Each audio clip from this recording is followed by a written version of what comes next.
De la natura ve l'emoció i els estats de serenitat també són un regal de la natura.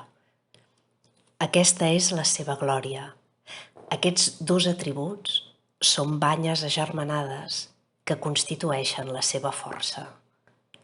D'aquí que el geni, nascut per prosperar gràcies a l'intercanvi de pau i d'excitació, trobi en ella la seva millor i més pura amiga.